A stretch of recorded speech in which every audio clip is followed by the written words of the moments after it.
Excelente día de parte de Psicolatán y el coworking de salud mental desde la ciudad de San Cristóbal, Táchira, Venezuela. Hoy queremos comenzar un ciclo de sesiones para que usted que está allí, que estudia la carrera de psicología, pueda superar dos problemas. El primer problema está desde la perspectiva de aquellas personas que acuden a nosotros para que nosotros podamos mejorarlos en día. ¿Y cuál es esta situación? Que muchas veces estas personas van a distintos profesionales de la salud mental y reciben distintos diagnósticos o impresiones diagnósticas. Este fenómeno se debe debido al marco teórico que cada profesional se especializa o es afín. En segundo lugar, durante nuestra carrera, el estudio de la carrera de psicología, nos dieron de manera muy superficial todo lo relacionado al examen mental y a la semiología del psiquismo, que es necesario el poder reconocer, detectar, identificar y diferenciar para poder determinar la dinámica psíquica de la persona que está ante nosotros.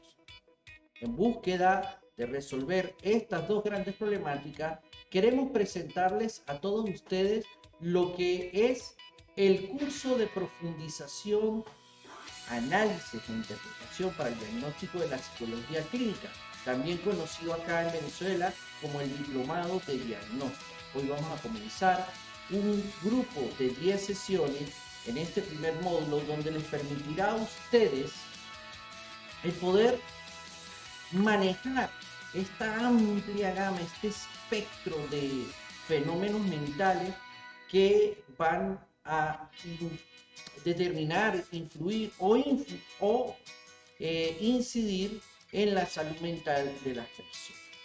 Y vamos a comenzar preguntándonos qué es la semiología del psiquismo. Bueno, la palabra semiología hace referencia al estudio de los signos y síntomas relacionados a los fenómenos mentales. ¿Okay?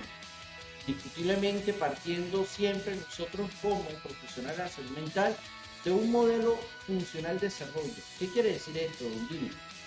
Tiene que partir de yo saber cómo esta función mental actúa de manera normal o en caso, cuál es su función, ¿sí? Después tengo que, obviamente, entender las distintas alteraciones de este fenómeno para poder saber finalmente qué hacer. Entonces, en resumen, ¿de qué se trata la semiología del psiquismo? Del estudio y del análisis de los síntomas y signos relacionados a los fenómenos mentales que nos permiten a nosotros identificar y determinar cuál es la dinámica de la psique. Y esta psique podemos hacer referencia a que es un sinónimo de mente, ¿okay? De este conjunto tan complejo de funciones mentales que tenemos nosotros acá en el encéfalo, en el cerebro, y que nos permiten adaptarnos, que nos permiten experimentar, que nos permiten tener vivencias. De eso se trata la semiología del psiquismo. Y aunque suena sencillo, es un poco complejo. Por tal motivo, nosotros nos hemos dado la tarea de preparar este material en conjunto con los aportes realizados por 4 grandes universidades en Latinoamérica. Este primer módulo de este curso, que se va a enfocar justamente en la semiología del psiquismo, es el resultado de un estudio profundo, en primer lugar, de los protocolos de examen mental según la Universidad de Calda en Colombia. También tomamos el protocolo de la Universidad Javeriana en Bogotá, los protocolos de la Universidad de Rosario, también en Colombia, y los protocolos de Ricardo Camponi de la Universidad Católica de Chile. En la Universidad de Calda, cuando hagamos referencia a Valderrama y a su equipo, pues es la Universidad de Calda. Taborda es el principal autor de la semiología de la Javeriana y Fierro, Marco Fierro, es el de la Universidad de Rosario. Nosotros nos hemos dedicado durante casi 3 años al estudio profundo de cada una de estas semiologías y aparte, desde el Departamento de Investigación y Desarrollo de Psicolatán hemos hecho aportes significativos en toda esta propedéutica o estudio profundo para poder desarrollar la competencia de diagnosis. ¿Qué es diagnosis en línea? Diagnosis es la competencia de reconocer, distinguir y diferenciar los fenómenos del psiquismo. Bien, para ello vamos a llevarlo de una manera muy pragmática, muy práctica, no queremos complicar, les voy a dar ciertas técnicas de memorización llamadas mnemotécnicas para que ustedes puedan recordar e ir ingresando todo este nuevo conocimiento y toda esta nueva información y visualícenlo como en capas de cerebro. Vamos a empezar a guardar ciertos conceptos y después vamos a ir asociando información a cada uno de estos conceptos.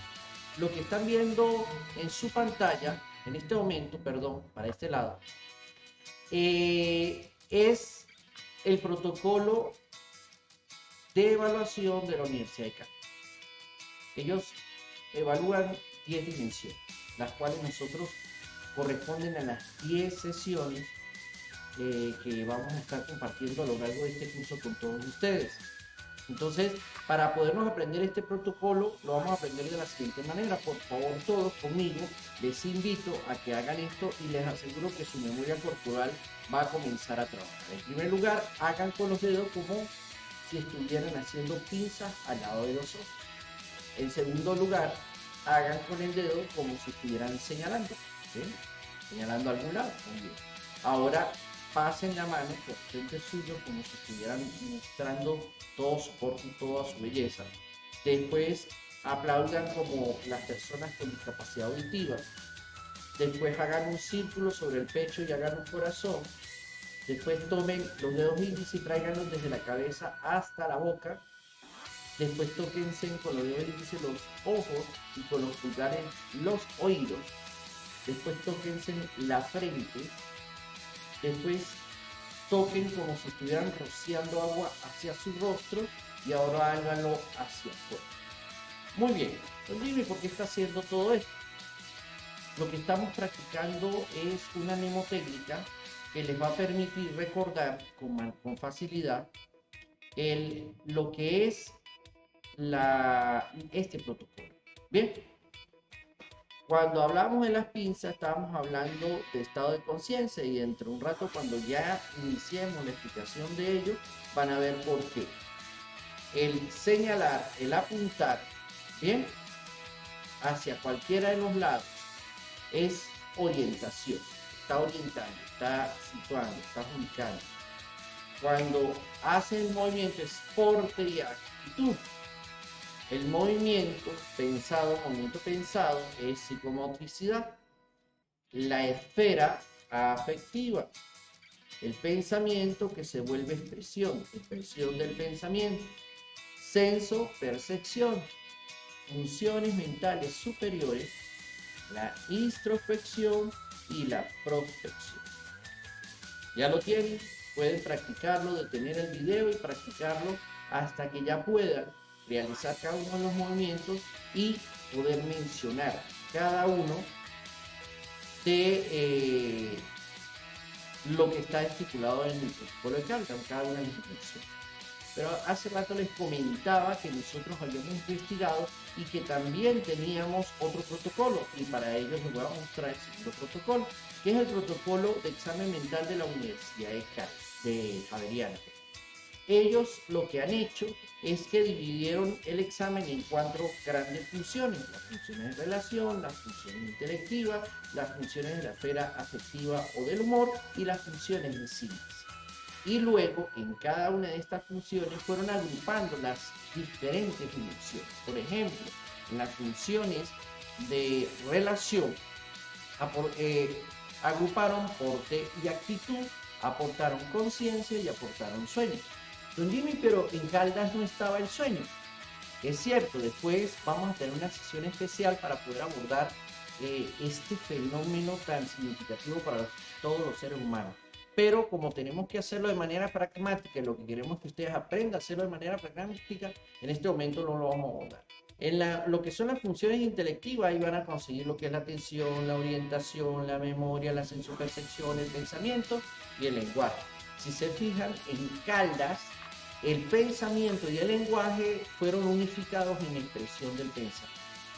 A nivel de las funciones de esferas afectivas, ellos lo clasifican en dos grandes, en cualitativas y cuantitativas.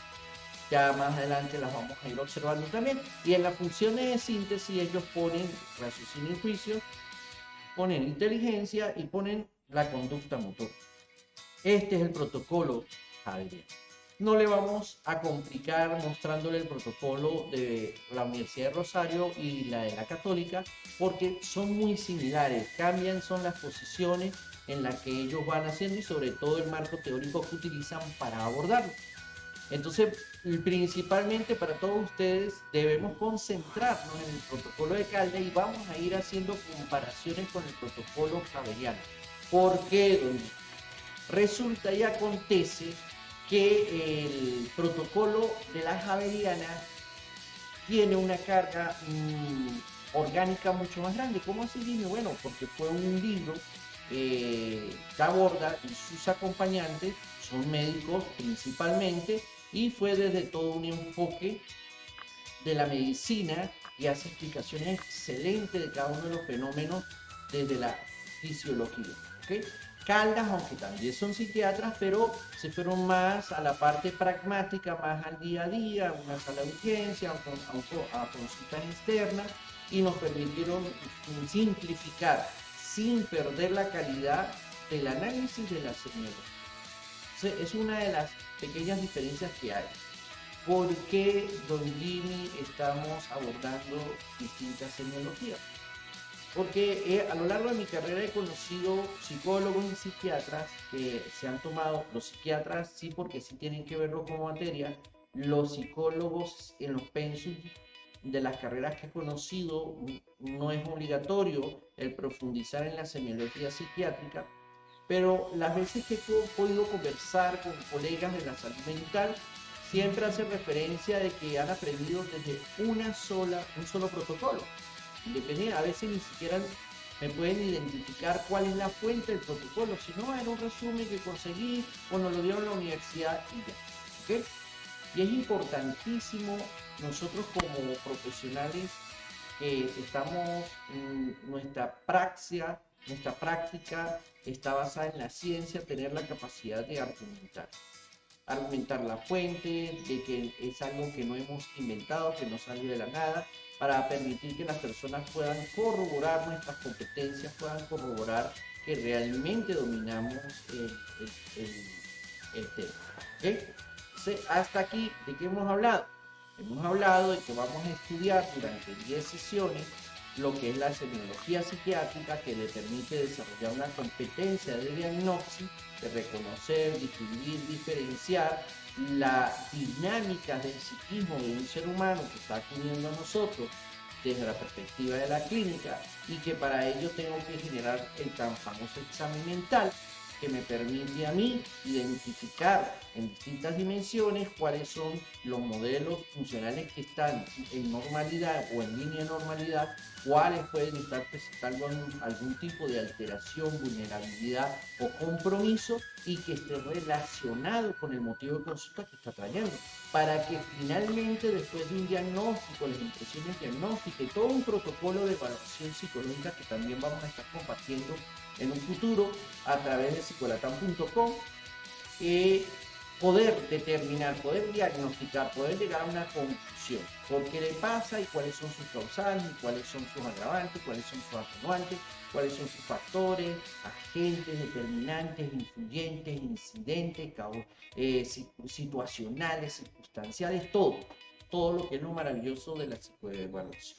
Entonces vamos a ir continuando con lo que es esta sesión Les invito que en cualquier momento ustedes pueden poner stop, volver a repetir. Esa es la ventaja de tener estas sesiones por primera vez totalmente virtualizadas y grabadas para que ustedes la puedan ver a su disposición en su tiempo. Y entendiendo de que en este momento está observando estas sesiones virtuales, tiene su deseo y la intención de presentar las pruebas que hemos diseñado, que están a la par de estándares como la PRI de España y la EPPP de Estados Unidos y Canadá, las famosas VEA, verificación por evidencia de aprendizaje. Y todo lo que aparece en esa prueba están en estos laminarios, en estas presentaciones que les estamos obsequiando con esta grabación, más las explicaciones que nosotros humildemente les estamos contando. También recordándole que si usted está en el proceso de estudio de este curso, va a tener acceso en la nube a una carpeta donde están los diferentes libros donde nosotros hemos basado nuestra investigación, o sea, hasta el libro del protocolo de Caldas, el protocolo javeriano, el de Ricardo Camponi y el de Sierra. Todo para que ustedes puedan estudiar de manera profunda y puedan dominar realmente un conocimiento y una competencia profesional que garantice a los acudientes que van hacia ustedes el tener ese servicio. Muy bien, continuando entonces, vamos a ver un estudio de caso. Esta es otra de las cualidades que tiene este curso. Bien, vamos a ver en este momento dos estudios de caso. Uno, redactado, tal cual como ustedes pueden encontrar en historia clínica o en un informe psicológico, ¿okay? O en unas notas clínicas de una institución a la cual ustedes están llegando y ya un profesional de la salud mental ha hecho esa recolección de datos e información. Y el segundo estudio de caso es un video en los años 60 y 70 en Francia.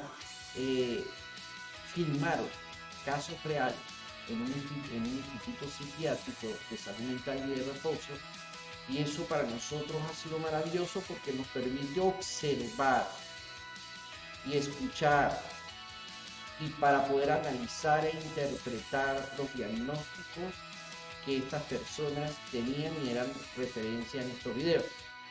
Les advierto que no, al principio no van a saber cuál es el diagnóstico de la persona, esa información se retiró de los videos, con el propósito que con el caso número 1 de redacción en historia clínica y el caso número 2, ustedes puedan hacer algo maravilloso que se llama la impresión diagnóstica. ¿Qué es eso? Dime, cuando ustedes comienzan en su mente, basados en todo su conocimiento, a pensar posiblemente, y miren como lo digo, posiblemente podría tratarse de este fenómeno o de este fenómeno. Y ustedes, en la medida que van observando y van leyendo, pueden venirle varias posibilidades. No se desecha ninguna. En un primer momento no se desecha ninguna. Todas son posibles. Entonces, a lo largo del curso vamos a estar por esta dinámica. Se le presentan estudios de caso, ustedes hacen impresiones diagnósticas. Cuando lleguemos a ese punto, paran el video, anotan todas las impresiones diagnósticas. Si quieren, retornan ya sea el video a lo que es el estudio de caso redactado o el video del estudio de caso, y hacen esa práctica constantemente hasta que logren detectar todo aquello que les llame la atención, que capte su atención, que sea peculiar, fuera de lo común. ¿Bien? Muy bien, vamos al primer estudio de caso. El primer estudio de caso es un paciente con nefropatía. Presentar una reunión clínica y que al principio mantiene sus ojos cerrados, los cuales abría luego de llamados de voz y estimulación táctil vigorosa. Su conducta era de agitación fragmentaria, congruente con vivencias caleidoscópicas. Tan pronto cantaba en verbatim, vamos para la playa, calienta el sol, se escarbaba las ropas y buscaba el traje de baño. De pronto cortaba esta vivencia y se ponía a llorar por sus hijos. La estaban llamando y trataba de salir de la sala. Miraba hacia un rincón donde estaba el lavatorio de 2 llaves, emitiendo ruido de sale para allá, como arriando un vacuno. Repetía a veces las frases y movimientos del entrevistador como en Ecolalia y Ecopras. Total desconocimiento de dónde se encontraba y verbalizaba acciones referentes en su pasado como si estuviera en el presente. No reconocía el hospital, estamos en un hotel o en una prisión. También con la fracción caleidoscópica, cambiante e inestable de la conducta. Bien, mis queridos socios de aprendizaje, este es el primer caso, viene justamente del manual de Camponi, es un caso redactado por un psiquiatra, es un caso donde hay un marco teórico marcadamente psicoanalítico o de psicodinámica breve, para que vayamos familiarizando con distintos marcos teóricos, y ese es el primer caso redactado. Nos permite, a través de la descripción de algunas acciones del individuo, poder imaginarnos lo que hacía y lo que decía. Ahora les presento el segundo caso. Un caso de estudio donde vamos, como les comenté, a mostrar la parte que no dice ni la edad de la persona, ni cuál era su diagnóstico, para que ustedes puedan hacer el ejercicio de impresión diagnóstica. O sea, posiblemente podría ser esto, podría ser lo otro. Indiscutiblemente, al final de esta sesión le vamos a revelar de qué se trataban los dos casos, ¿ok? Para que ustedes puedan compararlo con sus anotaciones y puedan ver qué tan cerca llegaron a impresiones diagnósticas. De todas formas, esperando que sean honestos y sinceros y que no se vayan directo al enlace que está, acá abajo, todavía me estoy adecuando al efecto espejo de la cámara, que no se señala con la izquierda, listo, ok. Allí está el video original con toda la información. Entonces, vamos a ver este video, les invito a ver este video, les invito ojo clínico, oído clínico, y vayan anotando todo lo que a ustedes les parezca peculiar, todo lo que les llame la atención. Que disfruten el estudio de caso. Sí, merci. Comment ça va, Sultan? Vraiment qu'il va mieux. Votre pied va mieux? Oui. Qui avait votre pied? Je l'ai cassé en sautant. Je ne sais plus si c'est en sautant en montant.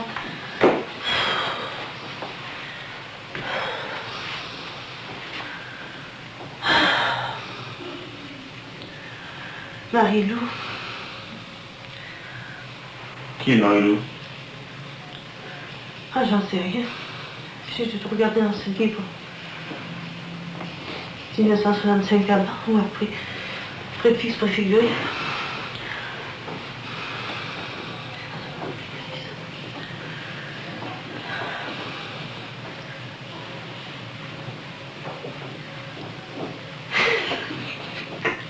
Qu'est-ce qui vous fait rire, madame?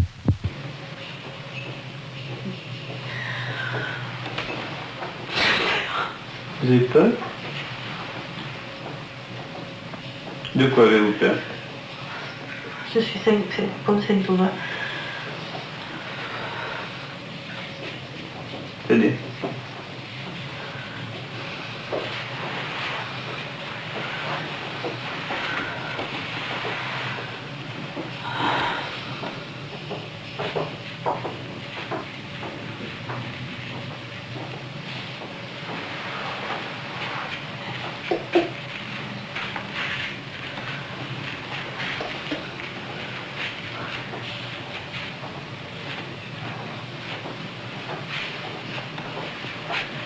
Que se passe-t-il là-bas? Pourquoi on me donne toujours la même eau à boire? Je ne la volcanique, on me donne du Volga, Solga. Bon. Je fais mes là. Préfiguré. Puis l'autre, tu me portes dans la pièce à côté. Je suis comme un jeune derrière. Vous attendez de ça?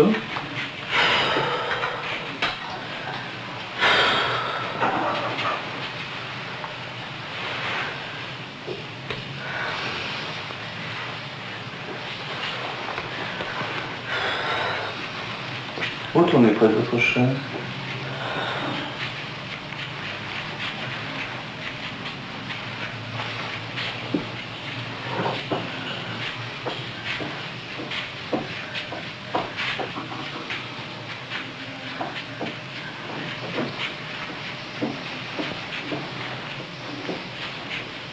Qu'est-ce que vous faites là?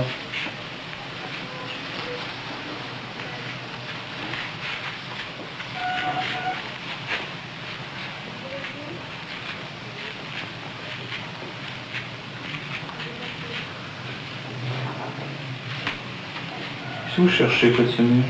Quel mariage? À quoi? Si tu m'irais là-dessus, je serais pas ici. Voilà. Vous pouvez revenir près de votre chaise. Asseyez-vous.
Que se passe-t-il?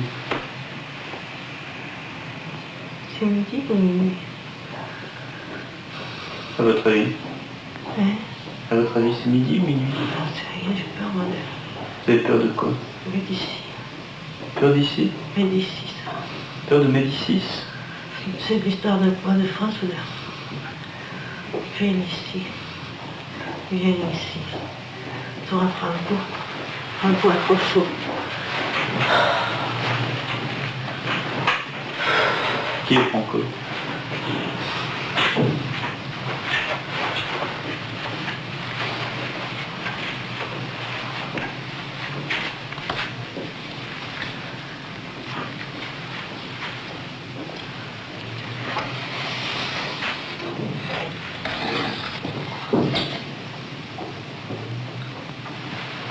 Qui regarde nous?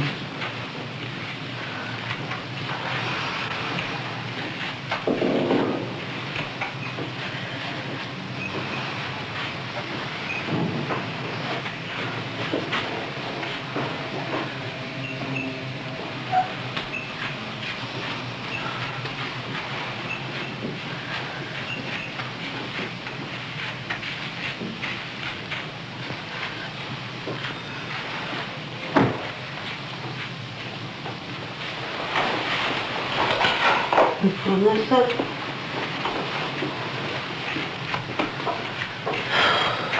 Asseyez-vous.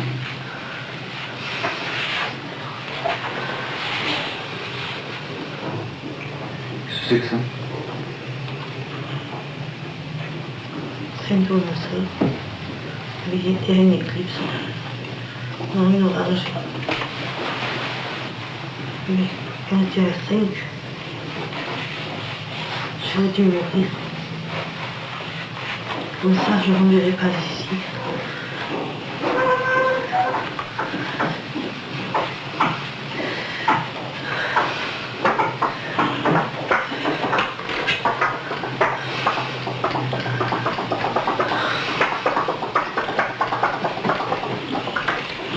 Vous avez très chaud?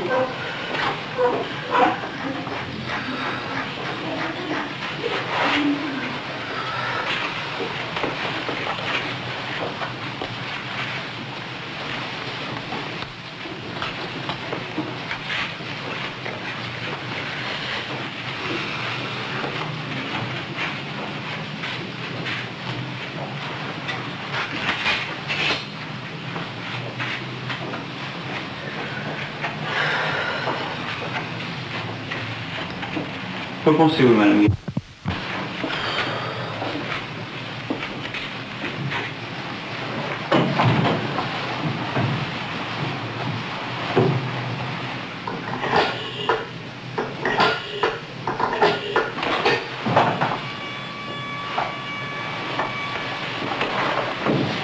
Qui voulez-vous téléphoner?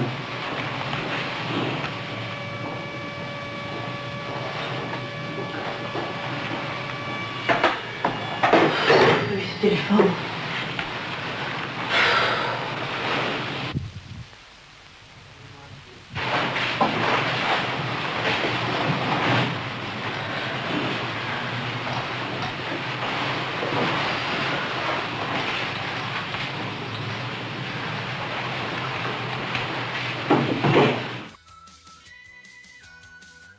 ¿Qué vieron? ¿Qué observaron? ¿Qué pudieron detectar? ¿Cuál es su impresión diagnóstica de este caso? Muy bien.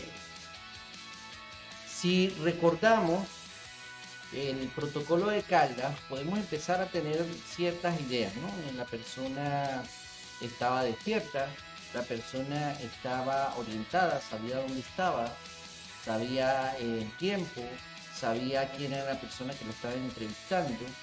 Esta persona, cómo era su vestimenta, cómo era su arreglo personal, qué se podría determinar de ello. Esta persona a nivel de movimientos estaba haciendo muchos movimientos, pocos movimientos, rápidos movimientos, movimientos voluntarios, movimientos involuntarios, instintivos, habituales. ¿Qué tipo de movimiento estaba haciendo esta persona? ¿Y qué nos puede decir esos movimientos a nosotros? A nivel emocional, ¿cómo se observa? ¿Qué se puede intuir cómo estaba esta señora? ¿Qué era lo que decía y cómo lo decía? También es un punto primordial dentro de lo que es el examen mental. ¿Cuáles eran sus creencias? ¿Qué era lo que ella percibía? ¿Qué era lo que ella podía sentir de ese entorno? ¿Cuáles representaciones mentales o qué ideas se le hacían a ella y expresaba de lo que estaba en ese momento viviendo? Estaba atenta, podía recordar con claridad, tenía capacidad de extraer ideas que no estaban allí y explicarlas. Bien, él tenía esa capacidad de saber que le pasaba algo y cómo le estaba afectando, o en algún momento habló del futuro. Todo esto que les estoy diciendo en este momento es parte de ese protocolo de Caldas y que se lo estoy compartiendo y refrescando para que ustedes, si desean, devuelvan el video y con estas preguntas que le he hecho comiencen otra vez a ver y a hacer anotación para que podamos responder o compartir cuál es su impresión diagnóstica. Esa impresión diagnóstica, por favor, pongan en un papel, la ponen al lado y al final de este video van a poder corroborar qué tanto se acercaron a el diagnóstico final de cada uno de los casos. Bien, pero es el momento de ya comenzar a profundizar. Vamos a profundizar utilizando los protocolos de examen mental según los marcos teóricos principalmente de Caldas y Javeriano, por los aportes que hemos hecho del Psicolatam y tomando algunas referencias de la Universidad de Rosario y de la Universidad Católica de Chile. Y vamos a comenzar en esta sesión a abordar las dos primeras dimensiones establecidas por Caldas: el estado de conciencia y la orientación. Ok, ¿qué es el estado de conciencia?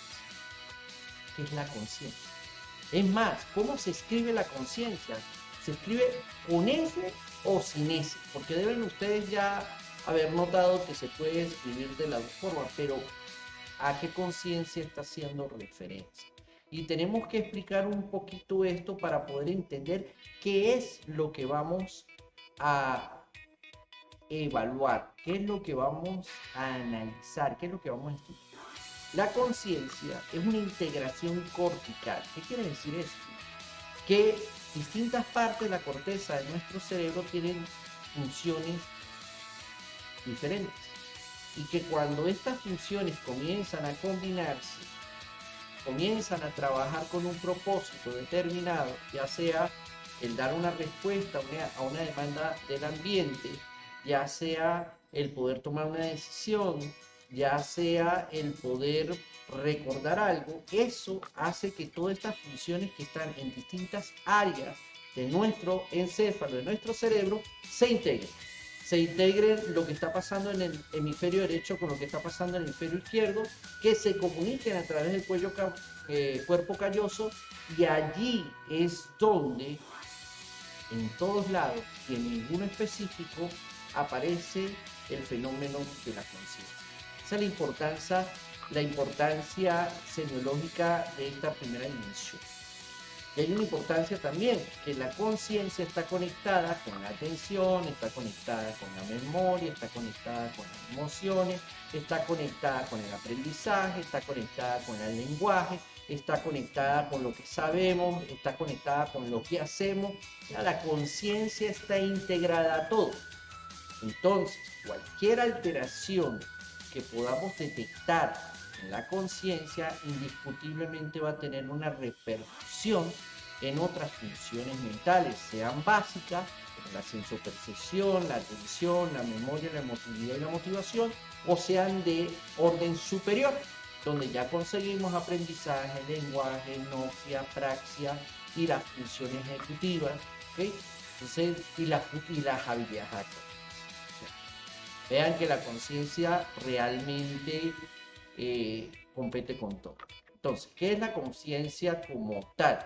Y para ello lo vamos a definir en dos puntos. Vamos a definirlo en la parte pragmática, como lo establece Caldas, en la parte fisiológica. Realmente hay dos tipos de conciencia, dicen las fuentes. Una que es la conciencia fisiológica y otra es la fenomenológica. En el caso de lo que vamos a hacer el examen mental, nos vamos a centrar, por la recomendación de Caldas, en la fisiológica.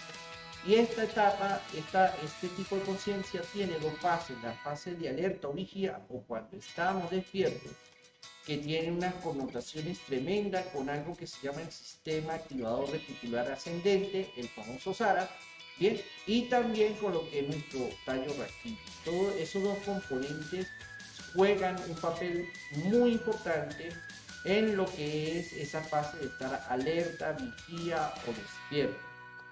¿Cómo sé yo que una persona está alerta o vigía? Porque tiene los ojos abiertos, tiene apertura ocular. Y este estado de conciencia tiene una segunda fase también muy importante, que la vamos a abordar en una sesión complementaria de información complementaria, que es el sueño, ¿bien? Que es donde descansamos, es donde nuestro cerebro hace muchísimos procesos mentales de mantenimiento y que nos permite tener calidad de vida durante la fase de vigilia o alerta. Por otro lado, tenemos otro tipo de conciencia, que es la conciencia con S, que es la conciencia fenomenológica. Y esto trata ya el contenido de la conciencia como tal. ¿Por qué le digo esto? Porque una persona puede tener los ojos abiertos, pero puede estar en un estado de confusión mental. Entonces, el hecho de que esté alerta no quiere decir que la calidad de su conciencia es la más óptima. Entonces, por eso es que tenemos que entender los distintos posiciones o las distintas fórmulas o fases de la fenomenología de la conciencia: la función de interioridad, el inciso sujeto-objeto y la capacidad reflexiva. Y para ello, pues vamos a ir viendo cada una de ellas. Le voy a decir de manera clara y bastante simple, en un ejemplo, cuál es la función de interioridad. Le estamos compartiendo acá lo que es el marco teórico de Campón, ¿bien? Que nos explica de que es esa capacidad de, cuando estoy soñando, sé que es sueño y no realidad, y cuando estoy viendo un estímulo externo, sé que es algo real y no un sueño, no me lo estoy creando. Es simplemente la capacidad que tiene en ese conocimiento de que algo es fantasía o es realidad. Acá no quiero tocar que si es verdadero o es falso, porque eso es algo, son términos que se prestan a la ambigüedad. Vamos a decir lo que es real, lo que es objetivable. Lo que es objetivable es observable, por otros que están en mi entorno, en mi contexto, y aquello que está siendo creado por mi imaginación, lo que es parte de la fantasía, de la creatividad. Entonces, en ese momento la conciencia tiene que tener la capacidad de discernir qué es esto. Esto es real, esto es fantasía. Por ejemplo, hay estados alterados de conciencia por intoxicación de sustancias donde las personas pierden la función de interioridad y comienzan a imaginar una serie de situaciones y comienzan a reaccionar con lo que están imaginando y ahí pueden meterse en complicaciones o en problemas en su entorno y en su contexto. ¿Okay? Entonces ya podemos entender de manera muy básica, de manera muy sencilla, no reduccionista, como algunos dicen, no, es que tú pones todo muy reducido, no, es que con ejemplos se aprende mejor. Simplemente el poder diferenciar que los elefantes rosados no son reales y que un vehículo a 180 kilómetros por hora, si se estrella contra un árbol, la realidad dice que vas a fallecer. No es que eres Superman, ni que va a venir espíritus celestiales a protegerte, o vas a tener una abducción de los extraterrestres que te van a salvar a último minuto. ¿Okay? Muy bien, vamos a la segunda parte de lo que es de lo que son la conciencia fenomenológica. Y tenemos el inciso sujeto objeto. Nuevamente se lo voy a explicar de manera muy sencilla a través de un ejemplo. Esto es cuando tenemos la capacidad de entender, comprender, analizar el cómo nosotros como individuos nos relacionamos con un mundo externo y cómo el mundo externo se relaciona con nosotros. También esas relaciones internas que nosotros como individuos somos capaces de experimentar, como cual, Jimmy, como sentimientos de amor, sentimientos de amistad, sentimientos de cariño hacia alguien, o vínculos afectivos de dependencia hacia algo. ¿Okay? Entonces, ese estado de conciencia nos permite entender y comprender qué es cada cosa. ¿Cómo así, Jimmy? Hay unos estados alterados de conciencia que hacen pensar a la persona que él, parte de su cuerpo, sus órganos vitales, se están pudriendo. Se llama el síndrome de Cotard. Ya lo vamos a ver mucho más adelante cuando veamos en su percepción. Y cuando veamos la parte de pensamiento, del contenido y el pensamiento ideatorio según Haveriano. Entonces esta persona piensa y está segura de que sus órganos internos se están pudriendo y están muriendo y piensa que es un zombie. Y lo piensa y como lo vamos a ver en psicomotricidad, lo actúa. Comienza a actuar como un zombie. Empieza a comer cualquier tipo de comida putrefacta porque dice que es un zombie, que como es zombie nada le va a hacer daño, pues ya tiene todo podrido. Eso es uno de los tantos síndromes bastante peculiares, indiscutiblemente, pero que están relacionados a una alteración en la decisión del sujeto. El tercer tipo de estado de conciencia fenomenológica establecido por Camponi es la capacidad reflexiva, quizás una de las más importantes, todas son importantes, pero esta, si la priorizamos, vendría siendo la... ¿Por qué? Porque nos permite construir vivencias de las experiencias. Vamos a empezar por aquí. Yo puedo experimentar algo, lo puedo ver, lo puedo captar a través de mis sentidos. Bien, este algo puede ser interpretado en una primera fase, lo que se llama la percepción. La puedo relacionar rápidamente con una representación mental de placer y placer, peligro no peligro, ¿ok? Pero hasta allí no aprendí nada de esa experiencia. Entonces, en transcurrir un tiempo, vuelvo a experimentar los mismos estímulos y los vuelvo a repetir. Y si es un estímulo que me causó daño o que me causó sufrimiento, simplemente estoy repitiendo la experiencia una tras otra. Cualquier parecido con relaciones tóxicas no es casualidad. Bien, ¿por qué? porque me está diciendo que hay vulnerabilidad en la capacidad reflexiva de las personas. ¿Ok? Entonces, esta capacidad reflexiva nos permite vivenciar. Y cuando yo voy a vivenciar algo, yo tengo esa competencia de poder pensar sobre lo que estoy experimentando. Tengo la competencia de poder sentir referente a lo que estoy pensando, de lo que estoy experimentando. Puedo integrar lo que pienso y siento a mi habitualidad, a mi historia biográfica, y puedo concluir o puedo haber aprendido de la experiencia. ¿Okay? Entonces, cuando estamos en esto llamado vida, es importantísimo aprender a vivenciar, porque si no podemos caer en una repetición de patrones de comportamiento dañinos, en ciclos viciosos, ¿sí? Que nos pueden hacer daño. Entonces vean la importancia, a pesar de que el protocolo pragmático que vamos a establecer para la evaluación del examen mental nos vamos a ir por calda, es súper importante el entender la parte fenomenológica que nos proporciona Camponi y la Universidad Católica de Chile al respecto. Vamos a continuar con todo este descubrimiento sobre la semiología del psiquismo.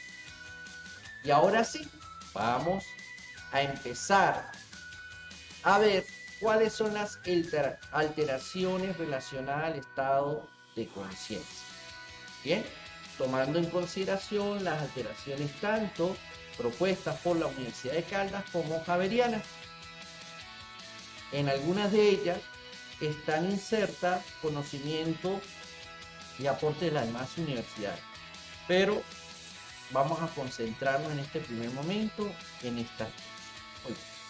Vamos a iniciar en un primer lugar con la visión de la Universidad Javeriana. La Universidad Javeriana dice que las alteraciones de conciencia están clasificadas en dos tipos, cuantitativas y cualitativas. Cuando hablamos de cuantitativa es porque de alguna manera son mesurables, son medibles en grado, ¿bien? Del 1 al 5, mucho, poco, ¿bien?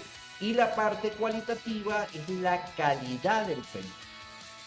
Entonces, entre de los fenómenos de alteración de conciencia, según la javeriana, en el ámbito cuantitativo tenemos, por ejemplo, el coma. El coma, que es mínima, una disolución del estado de conciencia, la persona está prácticamente sostenida en la parte vegetativa, sus órganos están funcionando en algunos casos, cuando no son muy graves.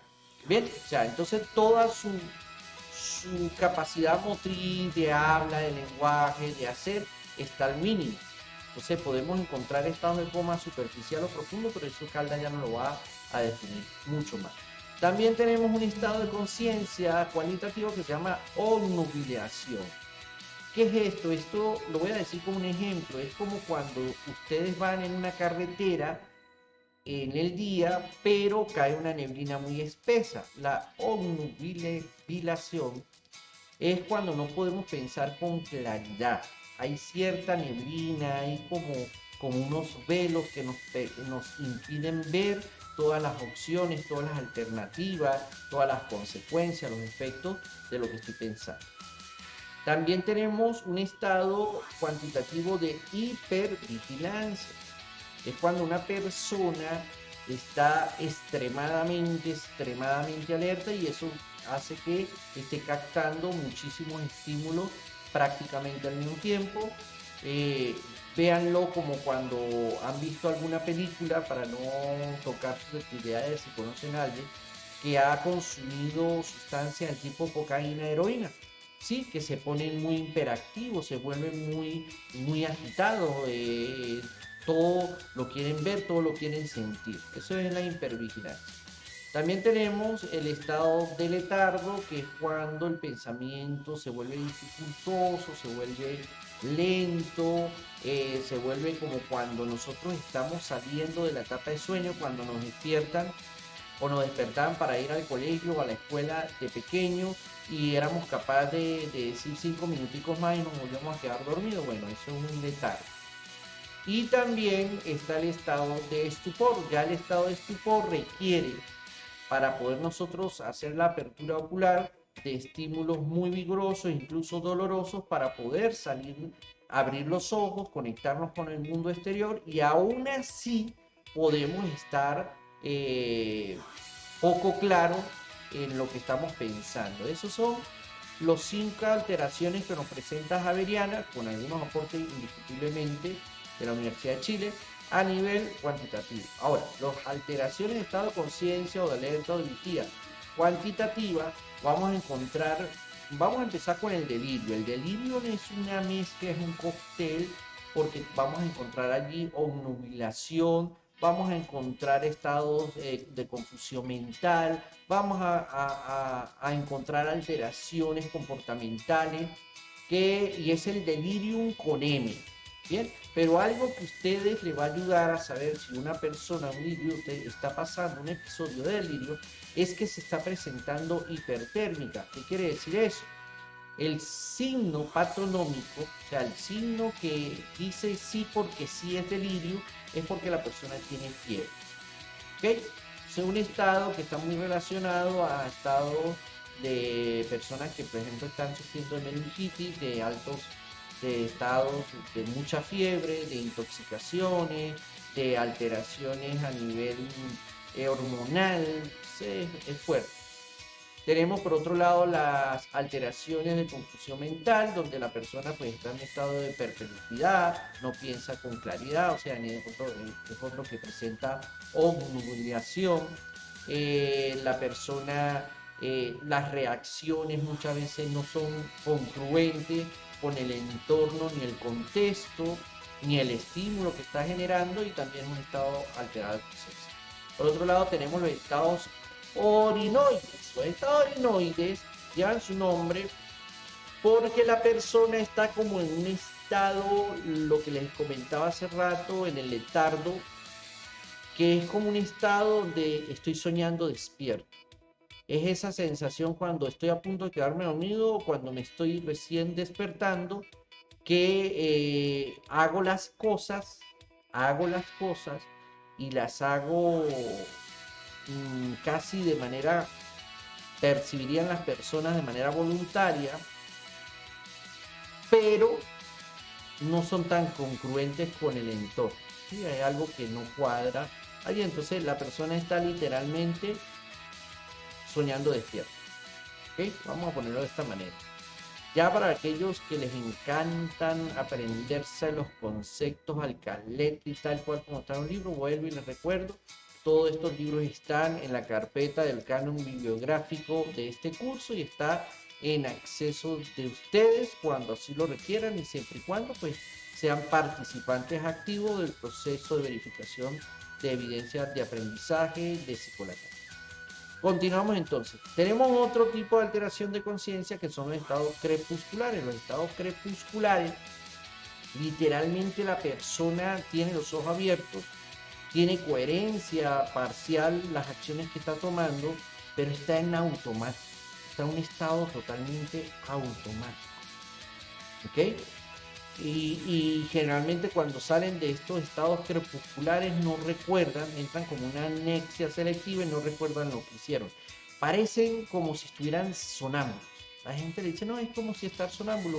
Es algo muy parecido. ¿Bien?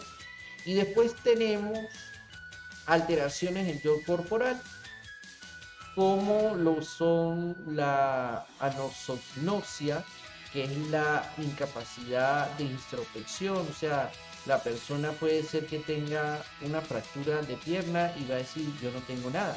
Eso es anosognosia.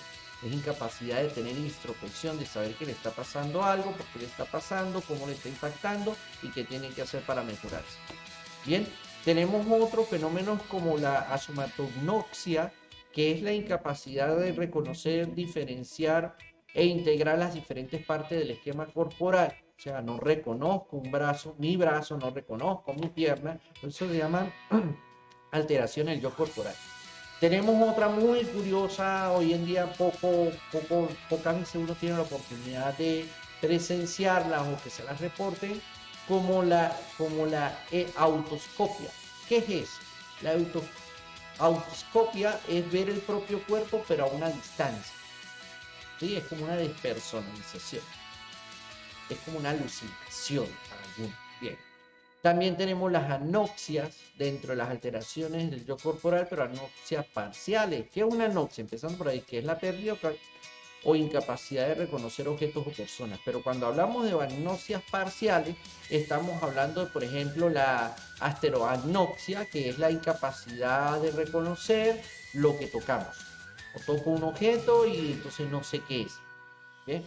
Tenemos, por ejemplo, la anoxia digital, que es otra anoxia parcial, que es donde no podemos ni distinguir, reconocer o nombrar los dedos, nuestros propios dedos, incluso si nos lo enseñan, no podemos decir índice, meñique, pulgar, anular, no los identificamos.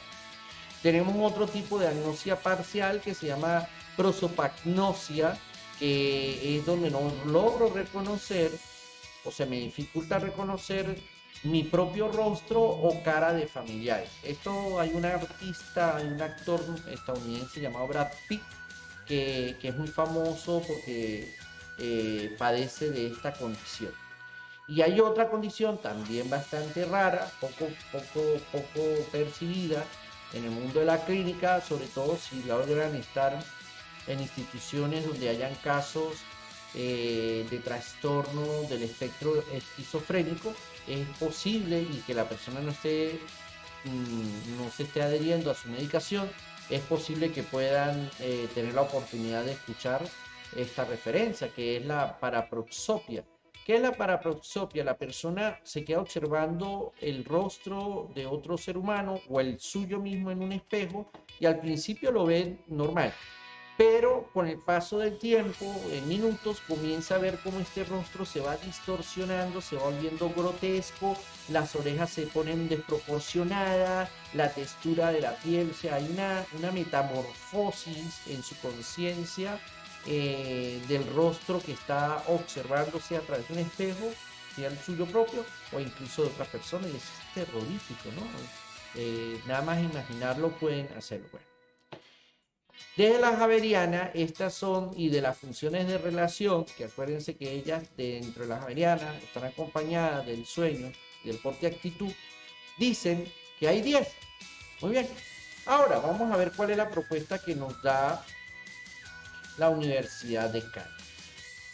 La Universidad de Caldas, como les decía hace rato, nos la puso más fácil, porque nos presenta 3 alteraciones. 3 alteraciones que son objetivables, o sea, que son observables, que podemos utilizar el ojo clínico para poder saber, para poder describir, ¿bien?, qué es lo que estamos viendo. Bien, aquí voy a hacer algo importante, una acotación.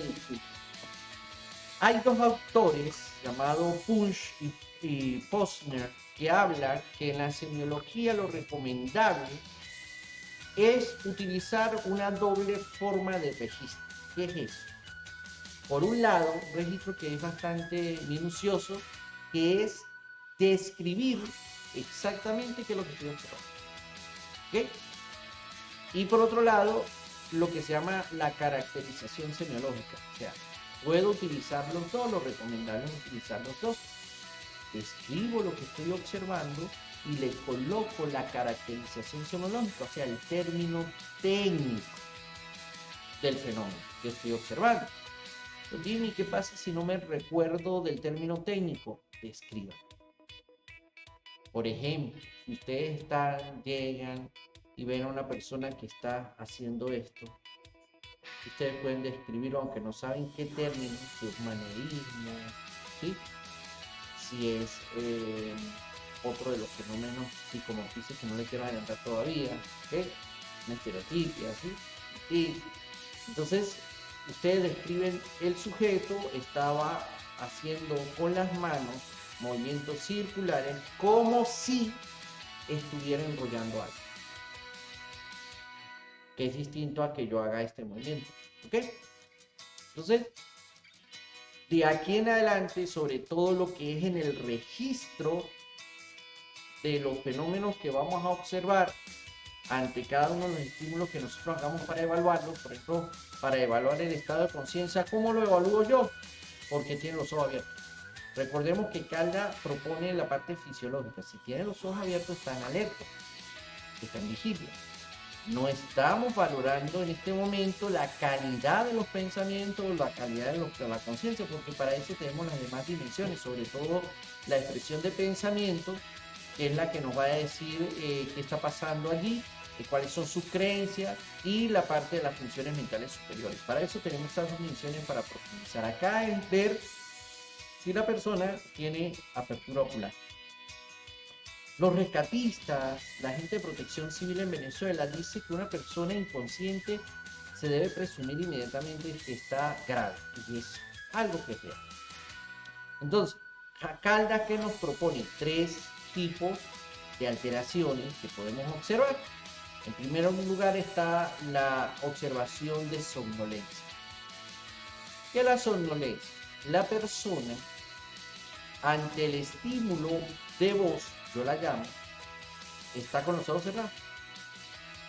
Llega al consultorio, se sentó y inmediatamente se puso cómodo y usted vio como decimos nosotros coloquialmente, cabecea y cierra sus ojos. Entonces yo le nombro, vamos a suponer, se llama Luis, y él abre los ojos y es capaz de continuar la conversación, pero a los minutos vuelve otra vez y yo no, me comienzo yo a hablar y a explicar algo. Usted ve cómo Luis empieza otra vez a entrar en sueño, ¿okay? En la fase de sueño. Eso se llama somnolencia. ¿Cómo lo evalúo? ¿Cómo sé que estoy ante la somnolencia? Porque estoy con el comando de voz, él inmediatamente abre los ojos. Si es leve, una somnolencia leve. Ahora, si ya estoy en una somnolencia moderada, tengo que generar voz y de repente un estímulo táctil. Me le acerco, le digo, Luis, él abrió los ojos, sí, dígame, licenciado, dígame, doctor, y continúo con la conversación. Entonces ya puedo decir, y al ratico, a los minutos, vuelve Luis otra vez y yo lo llamo Luis, no abre los ojos, me toca hacerle estímulo táctil, ¿qué? Y ahí sí vuelve a conectarse, vuelve a estar en estado de alerta. Eso es la somnolencia moderada. Pero lo llamo, le hago el estímulo táctil y no me responde. Entonces tengo que hacer algo que se llama el estímulo táctil vigoroso. Tengo que moverlos, los sacudo, ¿sí?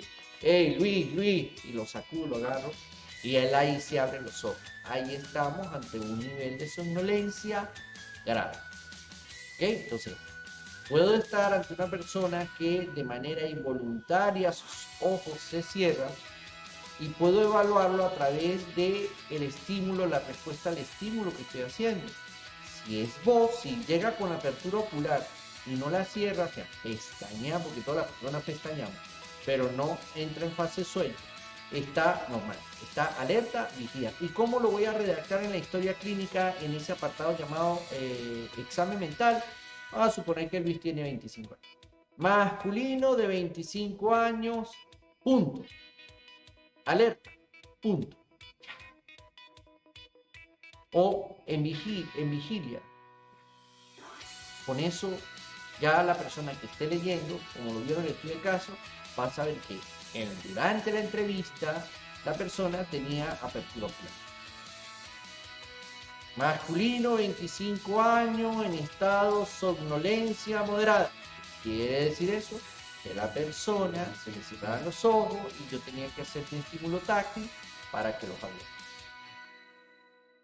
Ojo, recuerden lo que dice push y Fogner. Entonces puedo poner masculino, 25 años, punto. En estado somnolencia moderada, abro paréntesis y lo escribo. Cada cierto tiempo, cada tantos minutos, el sujeto cerraba los ojos y no respondía ante el llamado de voz y el evaluador tenía que tocar su hombro para continuar la entrevista. Cierro paréntesis. Un poquito más largo, pero me va a indicar. Puede ser la persona tocaba, ¿bien? Un estímulo táctil vigoroso también es golpear una mesa, ta, ta, ta, y la persona se despierta, no necesariamente tocar a la persona como tal, pero es válido. ¿Bien? Entonces, recuerden, cuando vayan a redactar en el apartado de examen mental en la historia clínica, sigan la recomendación de Push y Poner, la caracterización semiológica y la descripción semiológica, o al revés, el orden de los factores no altera los productos. La idea es la siguiente: ustedes están redactando una información que otro profesional de la salud, sea medicina, psiquiatría, un neurólogo, un psicólogo o una enfermera, en un momento dado puede ser que lea. Entonces, si nada más por nuestra competencia formativa manejamos la semiología psiquiátrica y lo ponemos en términos, estamos limitando que otro profesional de la salud mental entienda lo que escribimos. ¿Ok? Pues no estamos escribiendo para nosotros, estamos escribiendo para un equipo presente o futuro que va a estar trabajando para el alivio de esta persona. Muy bien. Después tenemos una segunda condición, una segunda alteración según la Universidad de Caldas, que es el estupor. ¿Qué pasa con el estupor? La persona ya no reacciona ni siquiera con el estímulo táctil vigoroso. Golpeo el escritorio, no abre los ojos, me levanté, lo toqué, lo sacudí, no abre. Entonces se genera lo que se llama un estímulo de dolor. ¿Ok? Hay varios puntos en el cuerpo humano que generan cierta cantidad de dolor que no hace daño, pero que nos permiten a nosotros saber si la persona está en un estado de estupor. Por ejemplo, cuando ponemos el índice de esta manera y lo ponemos detrás de la oreja, justamente detrás hay un huesito, y si usted lo hunde un poquito va a producir un estímulo doloroso. ¿Okay? O cuando apretan los dedos así y nada más vamos a ponerlo acá, el doblar un poquito la falange hacia adentro, eso causa cierto grado de dolor. Bien, o un pellizco, no los Ramón del Chaval 8, por favor. Pellizco para generar dolor. ¿Qué debo yo observar? Observo lo que se llama el arco reflejo, lo vamos a ver cuando veamos psicomotricidad, que es una retirada del estímulo. O sea, si a mí me están pellizcando, así tenga los ojos cerrados, mi cuerpo va a hacer esto, una retirada del estímulo. ¿Ok? O si no me retiro, va a haber una respuesta sonora. ¿Sí? Entonces ya sé que la persona está en estupor porque ante un estímulo doloroso ya no está respondiendo ante los otros estímulos. Si respondía ante los otros estímulos sería somnolencia grave. Pero como ya no responde, ya puedo presumir que hay estupor. ¿Okay? Caldas nos habla de una tercera alteración que ya es una alteración grave. Ya es una alteración donde se ha diluido el estado de conciencia de ese individuo, donde la persona no responde ante los distintos estímulos, y si responde de una manera que me da a entender a mí que esa persona, su estado de conciencia está casi nulo. Ante estímulos dolorosos, otro tipo de estímulos de la luz en los ojos, ¿sí? El pasarle un lapicero por la planta de los pies o las palmas para hacerle cosquillas, no recibo el arco reflejo, pero ocurre un movimiento o una respuesta que nosotros decimos de celebración o descortización. ¿Qué significa eso? De que si la persona, sus pies se estiran ante el estímulo, se estiran, se ponen, los pies van y se estiran, hay una extensión hipertónica de parte de las extremidades inferiores, y además recoge sus brazos y los coloca sobre su pecho y ahí como se engarrotan los puños. Eso es una alteración que me está diciendo que esa persona está en coma superficial. ¿Okay? Que a nivel de la corteza cerebral hay un daño, hay una alteración que tiene a la persona desconectada en conciencia, y por eso se llama descortización. Una respuesta de descortización. Pero si la persona, igualmente hay una extensión hipertónica de las extremidades inferiores, pero sus brazos se ponen a los costados y los puños se mueven hacia afuera. Eso es una condición, es una respuesta patológica corporal de descerebración o del tallo raquídeo, que es donde acá atrás puede ser que esté el daño a nivel de la médula espinal. Entonces, esos son los dos comas, los dos tipos de comas que podemos presenciar. Coma profundo o de descerebración y descortización. Hay algo que se utiliza que se llama la escala de Glasgow para cuando tenemos que evaluar, vamos a suponer que estamos de guardia en una sala de emergencia de un hospital o de una clínica o una sala UCI, tenemos que evaluar, no hay de guardia más nadie, están las enfermeras, están ustedes y llegó alguien de un accidente de tránsito y a ustedes les toca evaluar mientras que llega el médico de guardia, porque por la urgencia. Entonces ustedes pueden utilizar la escala de Glasgow, que es la misma escala que utilizan las enfermeras, los médicos, para poder. Pero como es una información un poco más detallada, lo vamos a grabar en un video aparte para que ustedes puedan entenderlo de manera muy detallada. Pero tiene relación con los estados de conciencia, tanto faberianos como los de Calda. Por eso es que vamos a hacer ese video. Atención. Entonces, hasta aquí. ¿Qué es lo que hemos visto? Hemos visto el protocolo de Javeriana, donde nos presentan 10 alteraciones divididas en cuantitativas cualitativas. Nos hablan de que hay estupor, hay letargo, hay hipervigilia, hay obnubilación, hay estados de crepusculares, estados nigroides, hay alteraciones del yo corporal, hay delirio, hay confusión mental y hay estado de coma. Y por otro lado tenemos a Calda, que simplifica, lo pone más pragmático y lo lleva a 5 estados de conciencia: el alerta, tengo apertura ocular, la somnolencia, que puede ser leve, moderado o grave, dependiendo de qué estímulo haga y la respuesta que tenga ante ese estímulo. Tenemos el estado de estupor, donde la persona tiene los ojos cerrados, ¿sí? Y solamente ante estímulos dolorosos es que da algún tipo de respuesta, ya sea arco reflejo de retirada o de algún sonido, una queja, ¿ven?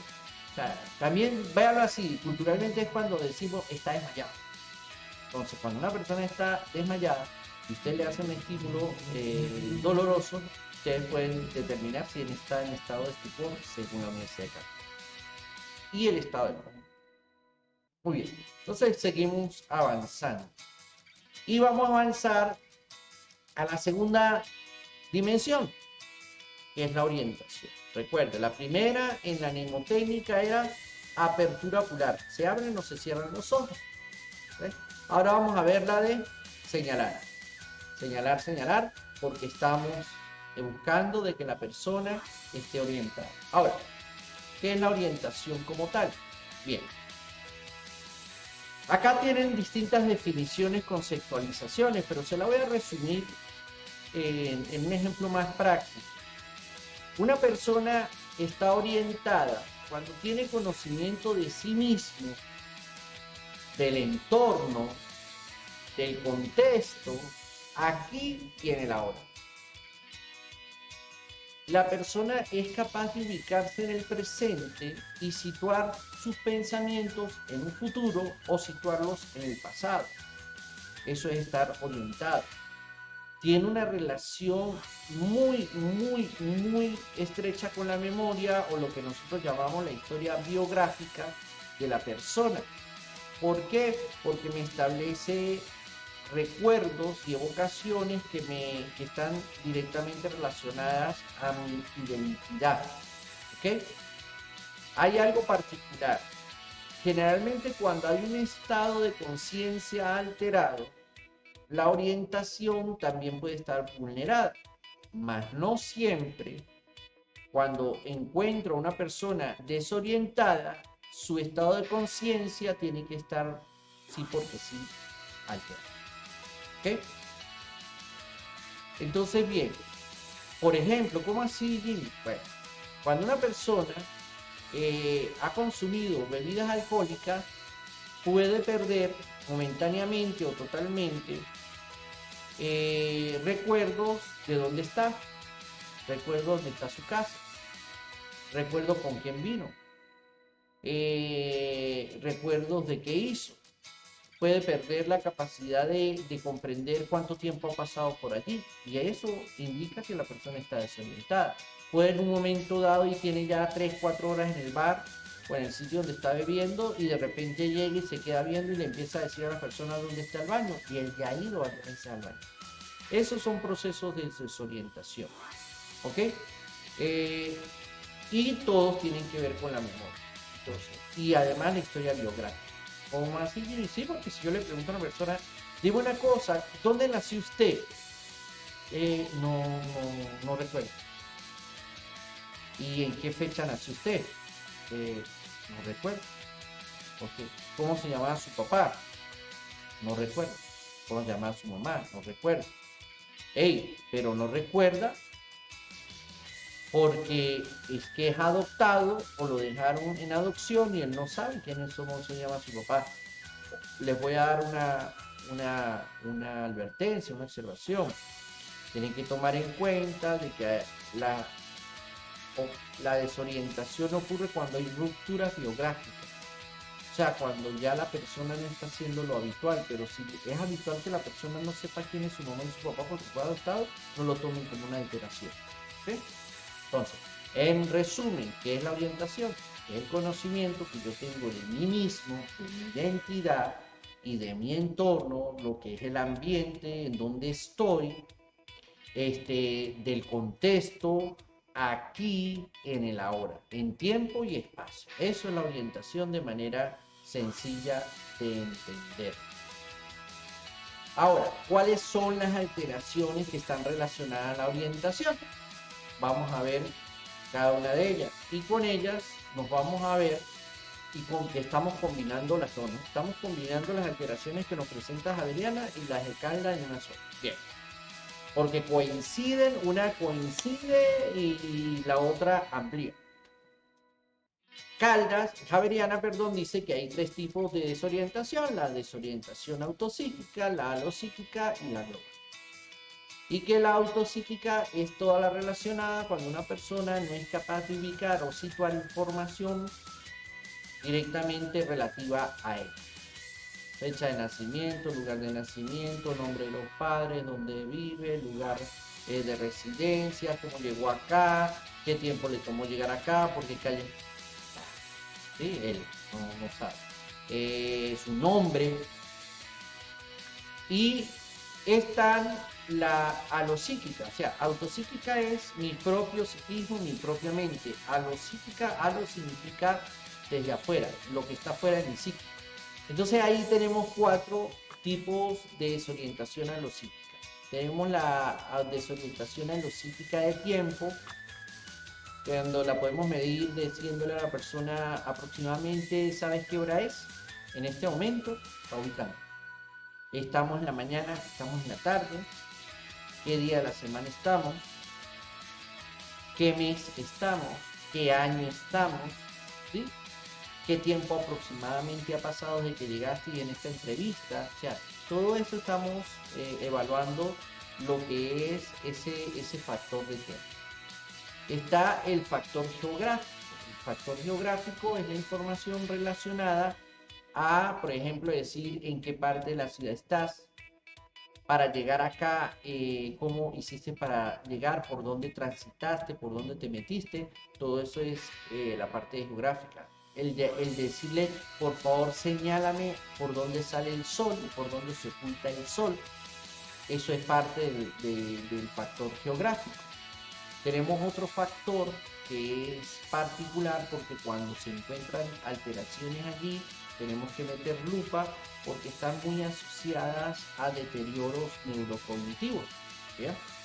Y es el factor espacio. Cuando llega y le reportan a uno, mira, lo que pasa es que mi mamá ya olvidó hasta dónde queda el baño de su propia casa y no consigue el baño, entonces hace sus necesidades fisiológicas en el pasillo. Ahí hay una desorientación alopsíquica del tipo espacio, probablemente relacionada a un cuadro, un síndrome de deterioro neurocognitivo mayor. Lo que antes se conoce, o todavía en algunos ámbitos todavía se habla de demencia. ¿Okay? Y está el cuarto tipo alopsíquico, que es el otro. Cuando tú le preguntas al acudiente, ¿quién soy yo? Entonces de repente, no, bueno, usted es un chef. ¿Quién es él? Y uno está señalando al acompañante, un tío, una amiga. No sé. No sé quién es yo. Aquí llegó una acudiente que venía con su hija y estaba padeciendo afasia. Bien, y no era capaz de reconocer afasia y anopsia a nivel personal, porque tenía prosopagnosia, la que estábamos hablando hace rato. Y uno le decía, ¿quién es ella? La que me acompaña. Sí, pero ¿quién es ella? ¿Qué es ella para usted? Ella vive en la casa. Sí, pero ¿quién es ella para usted? Y ella no lograba reconocerla como su hija.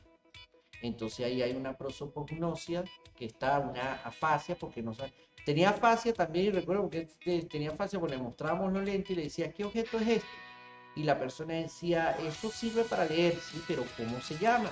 Y está hecho de plástico, sí, pero ¿cómo se llama? Pero tiene vidrio. Entonces había una afasia nominal porque no podía nombrar el objeto. Sabía el uso, función, materiales, pero no sabía. Entonces combinaba una prosopagnosia, no reconocía el rostro de su propia hija y además tenía afasia nominal. Indiscutiblemente estamos hablando de sintomatología relacionada a cuadros neurocognitivos de deterioro, Alzheimer, mal de cuerpo de Lewy, Huntington, ¿sí? Eso en su oportunidad vamos a llegar a cada uno de ellos. Entonces, bien, Javeriana y Calda nos presentan entonces tres tipos de alteraciones. Las alteraciones autopsíquicas, alopsíquicas y la desorientación global, que es una combinación de ambas. ¿Okay? Y que esto nos permite entender si una persona no se ubica en el presente, no se ubica en el espacio, no se ubica en su identidad de quién es.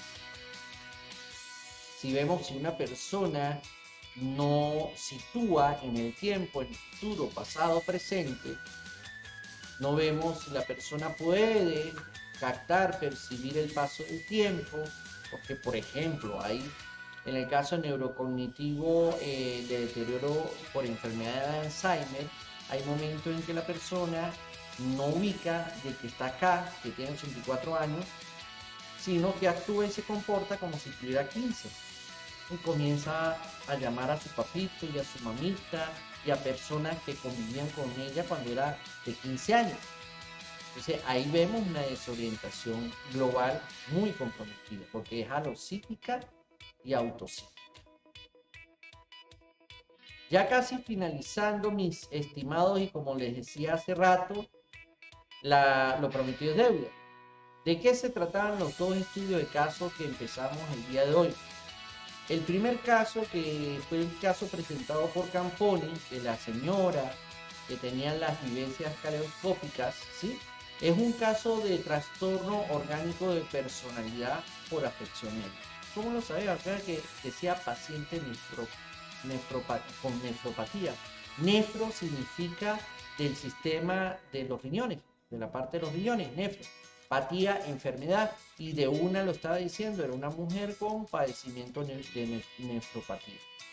Recuerden, cada vez que encuentren el patos, eso es enfermedad, alterado, comprometido. ¿Sí?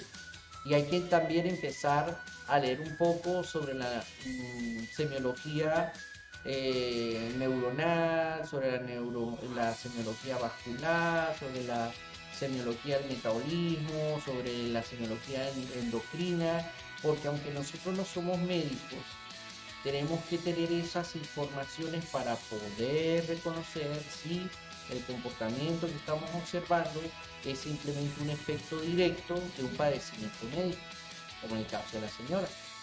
Cualquiera podría decir, no, es que está loca. ¡Ey! Recuerde que hay una alteración de estado de conciencia donde la persona está en estado de confusión mental debido a síndromes cerebrales orgánicos. Y ahí está muy relacionado, por eso es que este caso es un trastorno orgánico de personalidad debido por afección médica.